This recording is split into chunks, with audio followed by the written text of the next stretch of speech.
우리 서로 바라보면서 이렇게 인사 한번 나눴으면 좋겠습니다. 주님의 이름으로 환영합니다. 예. 한 번만 더 이렇게 인사 나눴으면 좋겠습니다. 사랑의 주님이 우리의 주인이십니다. 아멘, 아멘. 오늘 새벽 기도회 가운데 나오신 여러분을 환영하며 축복합니다. 제가 아침에 일어나면서 몸이 무겁더라고요. 그 집사람한테 그런 얘기를 했습니다. 성도들도 똑같은 마음이겠지. 하지만 몸이 무겁고 힘이 들고 조금 더 자고 싶고 나오기 싫은 마음은 아니겠죠. 몸이 힘든 마음이 있어서 어떻게 할까 고민되었지만 그래도 주 앞에 나온 여러분이 복 있는 인생인 줄 믿습니다. 여러분께서 나오신 이 자리를 통하여 하나님께서 놀라운 은혜와 복을 부으실 줄 믿습니다. 오늘은 우리 마태복음 21장, 우리가 계속해서 새벽 기도회를 통해 마태복음을 살펴보고 있는데요. 그 이어지는 말씀 속에 겸손의 왕을 맞이하라라는 제목으로 함께 말씀 나누겠습니다. 은혜 받는 우리 모두가 되기를 주님의 이름으로 축복합니다. 우리는 지금 새로운 달의 첫 시간을 하나님께 드리고 있습니다. 새로운 달이 시작될 때마다 우리는 계획을 세우죠. 3월 새 학기가 시작되고 또 새로운 분기가 시작되며 또 새로운 각오로 우리가 무언가를 할 것이다 라는, 해야 되겠다라는 결단을 가지고 계획을 세웁니다. 특히나 추운 겨울이 지나가고 따뜻한 봄이 찾아오는 날이므로 교회의 여러 사명의 자리에서도 또 나의 또 삶의 자리에서도 우리는 분명한 계획들을 세웁니다. 이번 달에는 무엇을 해야 할지, 또 어떠한 일을 이루어야 할지, 그리고 어떤 응답을 받았으면 좋겠는지 우리는 계획합니다. 그러나 여러분, 성경은 우리가 새로운 일을 시작할 때 어떤 계획으로부터 시작하기를 원치 않습니다. 어떠한 일이 계획되어지고 내가 무엇을 이룰 것인가 하는 목표만을 설정하고 나아가는 삶이 아니라 누가 나의 왕이 될 것인가, 누가 내 인생의 주인이 될 것인가를 먼저 묻기를 원하고 계십니다. 오늘 본문은요, 예수님께서 예루살렘에 입성하시기 직전의 장면을 그리고 있습니다. 이 사건은 단순한 한 사람의 이동 장면을 기록한 글이 아니에요. 이 장면은 왕의 입성에 대한 이야기입니다. 왕이 개선문을 통과하여 성으로 들어오는 장면을 이야기하고 있는 것입니다. 예수님은 우리가 기대하는 방식으로 오시지는 않았습니다. 왕이 개선문을 통과해 올 때는 아주 늠름한 모습으로 이 세상의 부조리와 부패와 그리고 예루살렘이 그리고 이스라엘이 겪고 있던 이 식민 통치의 어려움들을 완전히 돌파해 줄 진짜 왕이 오기를 기대했지만 예수님은 다른 방식으로 이 예루살렘 성에 입성하시지요. 그런 예수님께서 우리에게 한 가지 질문을 던지십니다.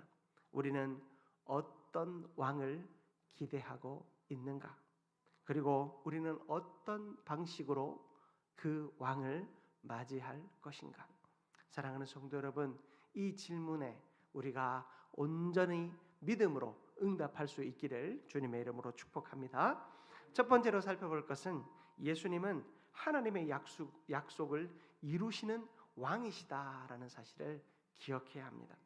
예수님은요, 예루살렘 가까이 이 벳박에 이르르셨을 때 제자 둘을 보내어 이렇게 말씀하십니다. 여러분 2절 말씀을 보십시오. 너희는 맞은편 마을로 가라. 그리하면 곧 매인 나귀와 나귀 새끼가 함께 있는 것을 보리니 풀어 내게로 끌고 오라. 그리고 덧붙이십니다. 만일 누가 무슨 말을 하거든 주가 쓰시겠다 하라. 그리하면 즉시 보내리라. 여러분 마태는요, 이 장면에 대하여 어떻게 설명하냐면 4절에 그 설명이 나오는데요, 이는 선지자를 통하여 하신 말씀을 이루려 하심이라. 주님께서 제자들에게 나귀를 끌고 오라, 나귀 새끼를 끌고 오라라고 하시는 이 말씀은 바로 선지자를 통하여 하신 말씀을 이루려 하기 위함이다라고 이야기하는 것입니다. 예수님의 예루살렘 입성은 우연하게 일어난 사건이 아니라 하나님의 약속이 이루어지는 순간임을 기록하고 있는 것입니다. 여러분, 스가랴 선지자는요, 구약에서 이런 말을 합니다. 5절의 말씀이 스가랴 9장 9절을 인용해서 하신 말씀인데요, 우리 같이 한번 5절 말씀을 합독해 봅니다. 시온 딸에게 이르기를 내 왕이 내게 임하나니 그는 겸손하여 나귀 곧 멍에 매는 짐승의 새끼를 탔도다 하라 하였느니라. 아멘. 여러분, 예수님께서요, 이 땅 가운데 오실 때 그 예수님의 모습은 겸손의 왕으로 오신다라고 기록하고 있습니다. 그 겸손의 왕은요, 나귀를 탔습니다. 멍에 매는 짐승의 새끼를 탔다. 이 나귀 새끼의 등에 올라타서 예수님이 오신다라는 것입니다. 여러분, 사람들은 왕의 입성은 군마, 그리고 정말로 그 전쟁터를 거침없이 뛰어다니는 그 왕의 말을 타고 오기를 원했습니다. 그러나 예수님이 타고 온 것은 일하는 나귀, 짐을 매는 나귀, 수고하는 나귀, 그리고 그 나귀의 새끼를 타고 예수님이 오신다라는 것입니다. 얼마나 초라합니까? 얼마나 초라한 모습으로 예수님이 그들 가운데 오셨습니까? 그러나 여러분, 이 모든 것이 하나님의 약속의 말씀이셨다라는 것을 우리는 기억해야 합니다. 여러분, 하나님의 약속의 말씀은 능력이 있습니다. 예수님이 이 땅을 구원하러 오신다 하실 때 큰 말을, 아주 왕이 타는 말을 타고 성에 들어오셔야지만이, 예루살렘에 오셔야지만이 그 왕이 구원을 이루는 것입니까? 아니죠. 겉모습이 구원을 이루는 것이 아니라 그 구원을 이루시기 위해 보내신 하나님의 약속과 그 하나님의 약속의 성취가 중요한 것입니다. 마찬가지로 여러분, 우리의 삶에 하나님은 어떤 계획을 이루어 가기를 원하십니까? 여러분은 어떤 마음으로 하나님 앞에 간구하고 하나님께 의지하고 계십니까? 하나님, 나에게 큰 일확천금을 주십시오. 나에게 아주 큰 한 건 터뜨리게 해주십시오. 여러분, 그렇게 하면 하나님을 내가 의지하고 신뢰하겠습니다. 내 눈앞에 뭔가 위대한 것을 한번 보여주십시오. 그러면 하나님 의지하겠습니다. 여러분, 그런 마음으로 혹시 기도하고 그런 마음으로 계획을 세우고 계시진 않습니까? 여러분, 우리가 의지할 것은 크신 하나님이신 줄 믿습니다. 성경에는 예수님을 맞이한 한 사람 중에 시므온이라고 하는 늙은이를 소개하고 있습니다. 누가복음 2장 25절을 보면 이 시므온을 이렇게 설명합니다. 우리 화면을 통해 합독합니다. 예루살렘에 시므온이라 하는 사람이 있으니 이 사람은 의롭고 경건하여 이스라엘의 위로를 기다리는 자라, 성령이 그 위에 계시더라. 아멘. 여러분, 그는 특별한 직분을 가진 사람이 아니었습니다. 시므온은 어떤 위대한 교회의 총회장도 아니었고, 시므온은 어떤 신앙 공동체의 위대한 장로도 아니었습니다. 그에게 한 가지 분명한 특징이 있는데, 바로 아까 화면을 통해 본 25절의 말씀을 보면 하나님의 약속을 붙들고 기다린 사람이었어요. 하나님의 말씀을 붙들고 기다린 사람이었습니다. 그는 성령께서 그에게 뭐라고 말씀하셨냐면, 그가 주의 그리스도를 보기 전에는 죽지 아니하리라. 주의 그리스도, 하나님의 구원자, 하나님의 기름 부음 받은 자를 보기 전에는 그가 죽지 아니할 것이라는 예언을 받았어요. 그리고 어느 날 그는 성령의 인도하심을 따라 성전에 나아갔을 때 예수님을 만나게 돼요. 성령께서 그에게 주의 그리스도 하나님의 기름 부음 받은 자를 만나기 전에는 죽지 않으리라 하셨기 때문에 그의 삶에 목숨이 붙어 있는 한 그는 기다렸어요. 그리스도가 이 땅 가운데 임할 것을 기다렸어요. 하나님께서 약속하신 이 약속이 이루어질 것을 기다렸어요. 그는 여러 가지 꿈을 꿨을 겁니다. 아주 위대한 왕이 나타나서 늙어 거의 이제 죽을 날만 기다리는 자신에게 아주 큰 상을 내리지는 않을까. 어떤 기대함으로 그가 왕을 기다렸는지 알 수는 없으나 그가 유일하게 기다릴 수 있었던 소망은 죽지 않았음이었습니다. 죽기 전에 내가 너에게 구원자를 보내어 주겠다, 보게 하겠다 약속하신 그 약속 붙들고 내 목숨 붙어 있는 한 지금 내 삶에 무슨 일이 일어나든 상관없이 내 목숨 붙어 있는 한 주님을 내가 기다리겠다. 여러분, 누가복음 2장 30절에 그가 이렇게 고백합니다.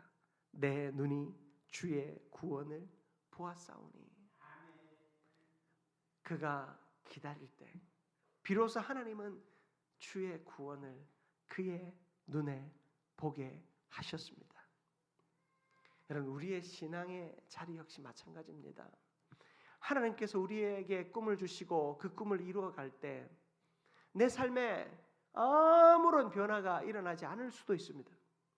시므온은 그저 목숨이 붙어 있다라는 것이 하나님의 약속이 이루어지는 증거였어요. 누구나 목숨은 붙어 있지 않아요?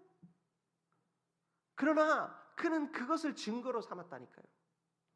그가 그것을 증거로 삼을 수 있었던 유일한 이유는 무엇입니까? 하나님이 그에게 말씀하셨다라는 것입니다. 하나님이 그에게 약속을 주셨으므로 그는 그 약속 붙들고 갈 수 있었어요. 약속이 중요해서가 아니라 하나님이 중요했기 때문이지요. 성경의 수많은 인물이 하나님께서 주신 그 어떤 현상과 목표와 목적 때문에 달려간 것이 아니라 하나님 때문에 달려갔음을 우리는 보았습니다. 2026년이 새롭게 시작되었고 새 봄이 우리에게 찾아옵니다. 그리고 새 학기가 또 새로운 분기가 우리에게 시작되었습니다. 여러분, 우리의 이 시작 앞에 우리는 무엇을 붙들겠습니까? 사랑하는 성도 여러분, 시므온처럼 말씀을 붙드는, 하나님을 붙드는 저와 여러분들 되시기를 축복합니다. 하나님을 의지할 때 우리의 모든 시작이 순조롭고 우리의 모든 시작이 형통할 줄 믿습니다. 약속을 붙든 사람들의 삶을 늘 묵상하십시오. 하나님, 내가 자꾸만 흔들립니다. 하나님, 내가 자꾸만 흔들려서 하나님 잊어버립니다. 여러분, 그런 고민이 있거든. 내가 무엇을 붙들고 무슨 걸음을 걸어 나아가야 할지 혼란스럽거든. 하나님의 약속을 붙들고 하나님 자체를 붙들고 나아간 그들의 삶을 기억하십시오.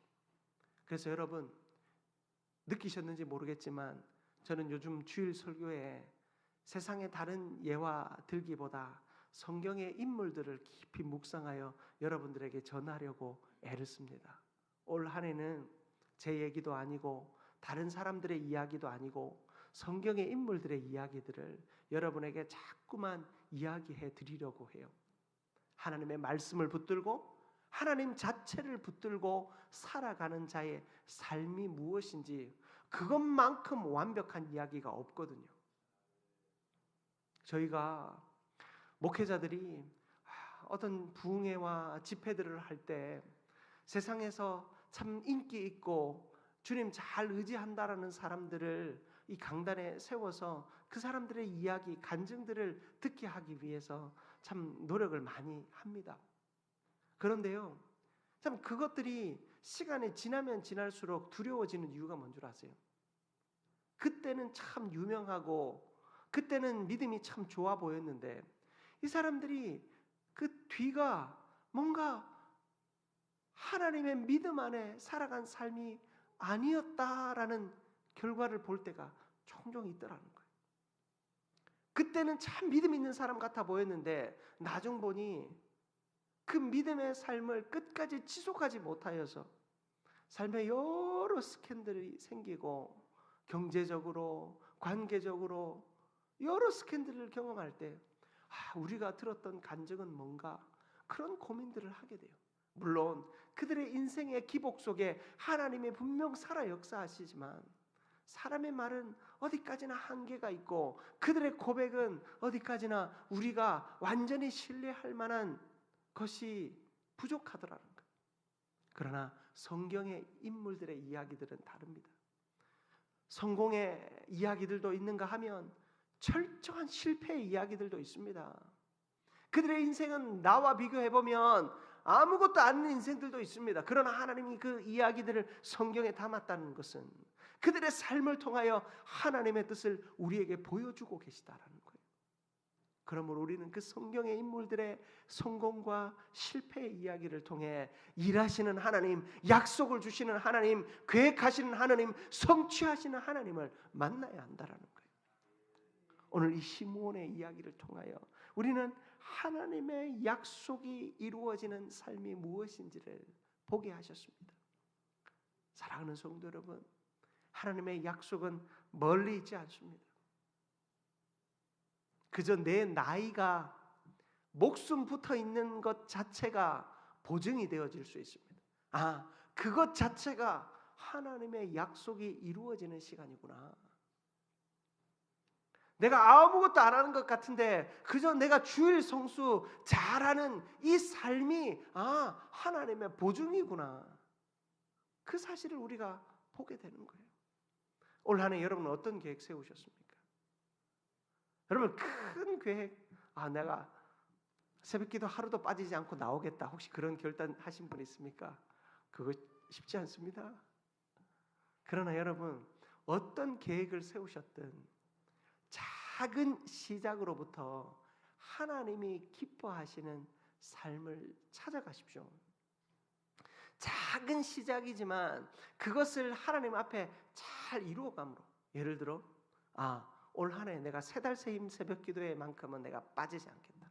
올 한 해 우리 한민교회에 있는 특별 새벽 기도회 부흥회 이런 특별 집회만큼은 내가 한번 빠지지 않고 다 참석 한번 해보겠다. 하나님 앞에 그런 약속을 하고 나와보면 내 삶에 아무런 일 일어나지 않은 것 같아도 하나님은 그 약속 앞에 하나님의 놀라운 일을 이루실 줄 믿습니다. 여러분 하나님 앞에 이런 계획 꼭 가져보시기를 바랍니다. 그러나 그 계획이 중요한 것이 아니라 그 계획이 있게 하신 하나님, 내가 그 계획을 세우고 그런 꿈을 꾸고 하나님 앞에 설 수 있게 하신 그 하나님의 말씀을 의지할 수 있기를 축복합니다. 그렇게 하나님이 우리의 삶의 주인 되셔서 우리의 모든 것을 주관하실 것을 믿고 나아가는 우리가 되기를 축복합니다. 두 번째로 예수님은 겸손으로 다스리는 왕이심을 기억하셔야 합니다. 스가랴의 예언은 왕의 모습도 설명합니다. 여러분 마태복음 21장 5절 아까 읽었죠. 이 말씀을 보면 마태복음 21장 5절에 보면 겸손하여 나귀 곧 멍에 매는 짐승의 새끼를 탔도다라고 기록하고 있는데요. 이 왕의 온전한 성품이 뭐냐면 겸손이라고 하는 것입니다. 고대에서 왕이 도시에 입성할 때는 보통 군마를 타고 전차와 군대를 앞세우고 들어오십니다. 그것은 힘과 승리를 과시하는 그들만의 방식이었습니다. 그러나 예수님은 그렇게 오지 않고 나귀 새끼를 타고 오셨습니다. 겸손의 모습으로 오셨습니다. 군마는 전쟁의 상징입니다. 여러분 로마의 그 평화, 팍스 로마나라고 하잖아요. 로마의 그 평화는 무엇으로 이루어졌습니까? 칼과 군마로 이루어진 거 아닙니까? 그 무기로 이루어낸 평화 아니었습니까? 그러나 예수님의 평화는 겸손으로 이루어 주신 평화인 줄 믿습니다. 예수님은요, 힘으로 지배하는 왕이 아니라 겸손으로 다스리시는 왕이십니다. 여러분, 겸손으로 나라를 다스린다라는 것은 바로 왕이시지만 자신의 모든 통치의 주도권을 내어주겠다라는 이야기입니다.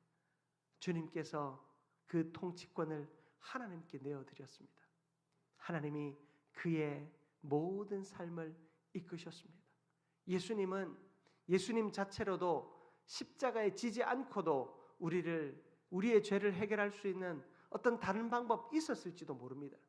그러나 하나님께서 세우신 방법, 그 십자가로만이 우리의 죄를 사하여 주실 수 있다라고 하는 하나님의 그 계획에 겸손히 순종하셨습니다.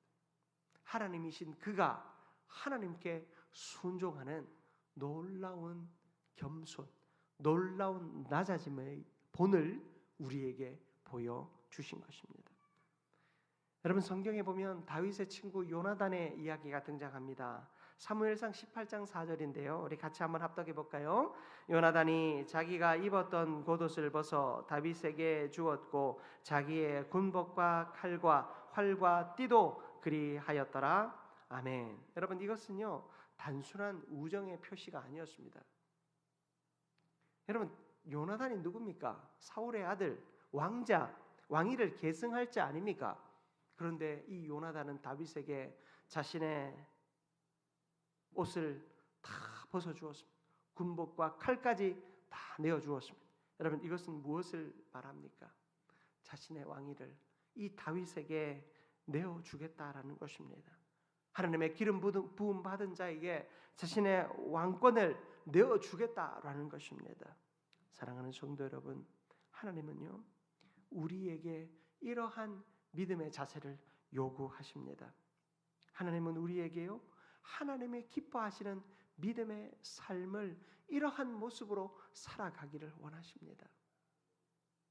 우리는 왕 같은 제사장이고 하나님의 거룩한 백성이고 하나님의 자녀 아닙니까?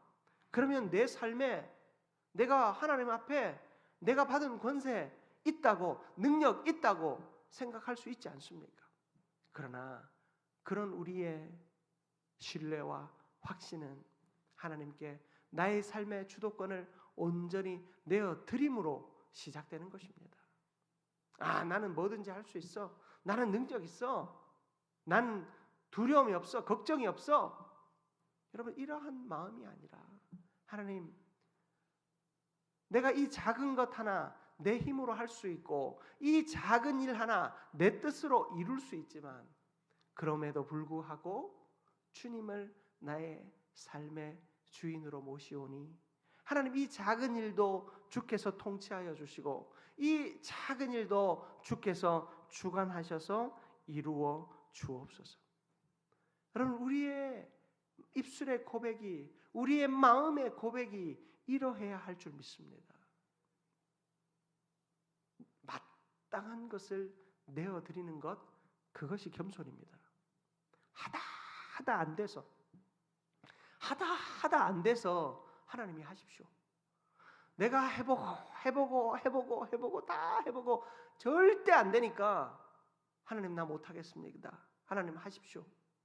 이건 겸손이 아니죠. 포기죠. 거기에 하나님이 응답하셔도 여러분 하나님께 감사할 수 있겠습니까? 내가 하다 안 돼서 하나님께 내어드렸는데 하나님이 그것을 응답하시면 하나님이 나를 통해 역사하셨다, 그렇게 고백하시겠습니까? 그런 사람 한 번도 본 적 없습니다. 결국엔 내가 했다라고 말하죠. 하다 안 돼서 하나님께 맡기는 것이 아니라 처음부터 하나님께 맡기는 것이 겸손인 줄 믿습니다. 여러분, 우리는 겸손의 사람이 되어야 합니다. 새로운 봄, 새로운 해, 새로운 달, 겸손의 사람 되시기를 축복합니다. 겸손이 뭐라고요? 하다 안 돼서 내어놓는 것이 아니라 처음부터 드리는 것이 겸손입니다. 여러분, 우리 마지막으로 서로 바라보면서 이렇게 한번 고백했으면 좋겠습니다. 올해는 더 겸손하겠습니다. 한 번만 더 고백할까요? 올해는 더 낮아지겠습니다. 여러분, 이것이 우리가 높아지는 방법이요, 이것이 우리가 하나님의 거룩한 뜻을 이루는 방식일 줄 믿습니다. 말씀 마무리하겠습니다. 오늘 본문은 우리에게 두 가지를 보여주십니다. 말씀을 이루시는 왕이 바로 주님이십니다. 우리는 그 주님 의지할 때 우리의 삶을 통해 말씀이 이루어지고 약속이 이루어지는 겁니다. 내 계획이 이루어지는 것이 아니라 하나님의 계획이 이루어지는 것이고, 내 공헌이 이루어지는 것이 아니라 하나님의 선포가 이루어지는 것입니다. 그리고 예수님은 겸손으로 다스리는 왕이십니다. 그는 왕이시지만 겸손히 낮아지셨습니다. 우리 역시 내가 다 할 수 있지만 내가 다 할 수 있는 것조차도 하나님께 맡겨드림으로 겸손히 하나님의 뜻대로 살아가는 인생이 되어야 할 줄 믿습니다. 이번 한 달, 올 한 해 그러한 마음으로 하나님께 모든 것 내어드림으로 하나님이 저와 여러분의 인생 속에, 그리고 우리 한민교회와 우리 사랑하는 다음 세대들의 삶 속에 놀라운 일 이루시는 그런 은혜의 한 해 되어질 수 있기를 주님의 이름으로 축복합니다.